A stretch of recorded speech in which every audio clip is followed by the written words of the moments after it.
조갑제 TV 시청자 여러분 안녕하십니까. 2024년 8월 29일 저녁 7시 반입니다. 오늘 윤석열 대통령의 국정브리핑 이어진 기자회견을 다 본 다음에 상당히 좀 불길한 생각이 듭니다.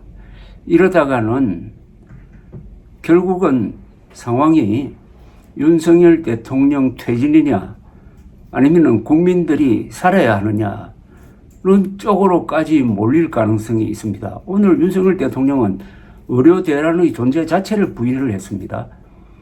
기자들 보고 현장에 한번 가보라, 병원에 한번 가보라, 그런 일 없다는 식으로 이야기를 했습니다. 왜 기자가 그 이야기를 듣고 왜 대통령께서는 응급실에 안 갑니까? 라고 이야기를 안 하는지, 미국 기자 같으면은 기자들 같았으면 그거 가지고 끈질기게 물고 늘어졌을 겁니다. 지금 국민들은 이제 비로소 의료 대란을 피부로 느끼기 시작했습니다. 오토바이에 받치면은 나는 그냥 죽는 거 아니냐? 오토바이에 받쳐서 팔다리가 부러져도 응급실에서 안 받아준다. 그러면 죽을 수도 있는 것 아니냐? 쉽게 말하면 다치면 죽는다. 다치면 죽는다는 공포감이 확산되고 있습니다. 이거는 전시입니다. 전시. 전쟁때 다치면 죽잖아요. 죽을 수가 있잖아요. 제대로 치료를 못 받아가지고. 그런 상황이 지금 벌어지고 있는데 윤석열 대통령은 의료 대란 없다. 의료개혁 잘 되고 있다. 라는 인식을 보여주었습니다. 지금 응급실의 문제는 2월 6일 이전에는 없었습니다. 2월 6일 이전에는 손가락이 다쳐도 화장실에서 넘어져도 119 부르면은 금방 응급실에 가서 치료를 받았습니다. 제가 응급실에 대해서는 잘 압니다. 제가 아주 별난 외손자를 키우다가 이놈이 넘어지고 떨어지고 해가지고 응급실에 제가 데리고 간 게 5번 데리고 갔습니다. 가까운 강북 삼성병원. 한 번도 기다린 적 없고, 한 번도 왜 왔느냐가 없었고, 오자마자 그냥 즉각적으로 1시간 안으로 조치를 해가지고, 흉터도 남기지 않고 아주 정성 들여 이렇게 기워가지고 상처도 없이 깨끗합니다. 왜 그런 응급실이 지금은 심근경색도 받을 수 없다는 이런 식으로 바뀌었습니까? 이렇게 바뀌게 한 사람이 윤석열이라는 사람 아닙니까? 그런데 본인은 그런 일이 없다는 거예요. 이런 상황 인식을 가진 사람이 계속 밀어붙이면은 그러면 앞으로 응급실이 조용해지는 겁니까? 응급실이 이렇게 된 거는 전공의가 빠져나가니까 그 부담을 전문의가 져야 되고 하니까 도저히 체력이 감당이 안 되는 겁니다. 체력이.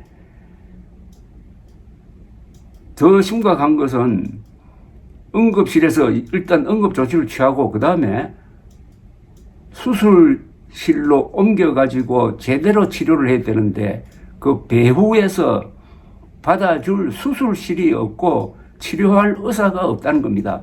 수술실도 지금 마비 상태로 가는 곳이 많고 수술 능력이 확 떨어지고 말았습니다. 응급실은 그냥 창고입니다. 본격적 치료를 하기 위해서는 바로 배후의 전문과와 연결이 돼야 되는 것 아닙니까? 여기가 또 마비 상태로 가면은 응급실도 안 돼, 수술실도 안 돼. 그럼 죽는 수밖에 없잖아요. 윤석열 대통령이 확실히 좀 문제가 있습니다. 이분의 현실 인식이 문제가 있어요. 청와대에 있으면은 구중궁궐처럼 돼가지고 세상 돌아가는 걸 모르니까 바깥으로 나온다고 하더니 옛날 국방부 건물로 들어가더니 병영 안에 있는 것처럼 된 건지 어떻게 된 판인지 세상 돌아가는 걸 전혀 모르고 있습니다. 심지어 달나라에 사는 사람 같다는 이야기를 하는 사람들이 있어요. 정말 그렇게 보입니다. 의료 대란이 없다는 대통령, 의료 대란이 없고 응급실도 잘 돌아가고 걱정할 것 없다는 대통령. 그럼 결국 사람들 입에서 한 사람 때문에 5천만이 이렇게 불안하게 살 수는 없는 것 아니냐. 그 한 사람이 그만두든지 5천만이 죽어나가든지 선택의 기로에 몰리기 시작했습니다. 이제 의사들이 정치 세력화 한다고 그럽니다. 의사들이 정권 퇴진 운동에 앞장서면 어떻게 되죠? 의사들이 앞장서고 거기에 공감하는 국민들이 광화문으로 몰려 나오면은 어떻게 됩니까? 그 정권 견딜 수가 있습니까? 의사들의 정치 세력화는 저는 바람직하다고 보는 사람입니다. 왜냐? 의사라는 전문가, 최고의 전문가죠. 세계 최고의 전문가가 한국 의사들 아닙니까? 그 의사들을 이렇게 무시하고 자존심 상하게 하면은 그 사람들도 뭔가 자구수단을 쓸 텐데 다행히 합법적 방법으로 앞으로 정당에 가입하겠다. 어느 정당이든 정당에 가입해가지고 정당원으로서 목소리를 내서 정당을 움직이겠다. 이렇게 이야기를 했습니다. 그것은 주권자인 국민의 권리와 의무입니다. 또 우리나라 정당이 뿌리가 약하니까 정당원 수를 늘려가지고 정말 대중정당으로 만들 필요가 있습니다. 그런 점에서는 정치 선진화, 정당 민주화에 좋은 역할을 하는 겁니다. 저는 의사들의 그런 결단을 아주 존중합니다. 그 연장 차원에서 의사들이 정치 세력화 연장 차원에서 의사들이 이래서는 국민들의 생명을 우리가 지킬 수가 없다. 한 사람만 물러나면 된다. 윤석열 대통령 한 사람만 물러나면 된다는 운동을 돌려가지고 정권 퇴진 운동으로 간다면은 윤석열 대통령이 계속 버틸 수 있을까요? 의사들의 정권 퇴진 운동, 여기에 국민들이 합세하는 이걸 지금 저는 가능성으로 이야기하고 있지만은 한 달 뒤, 두 달 뒤 이게 현실로 될 가능성 배제할 수 없습니다. 제가 벌써 석 달 전부터 이야기했습니다. 지금 상황은 6.25 남침 이후 최대의 사건이다. 국민의 인명을 위협하는 관점에서 본다면 최대 사건이 지금 벌어지고 있다고 했는데 석 달 전에 그 이야기 했을 때는 너무 과장한다고 했을 것 같은데 요새 여러분들 어떻게 생각하십니까? 지금 딱 그렇게 된 거 아닙니까? 그러니까 사람 인명을 기준으로 하면은 지금 전쟁이 난 겁니다. 전쟁이. 그런데 윤석열 대통령은 그 병마와 싸우는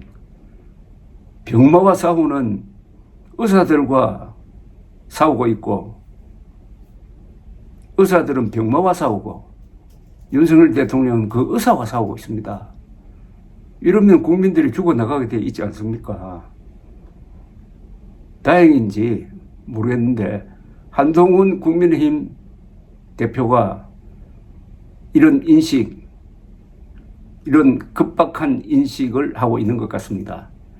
윤석열 대통령보다는 국민들 사이에 더 가까이 있으니까 그래서 2026학년도 정원 문제는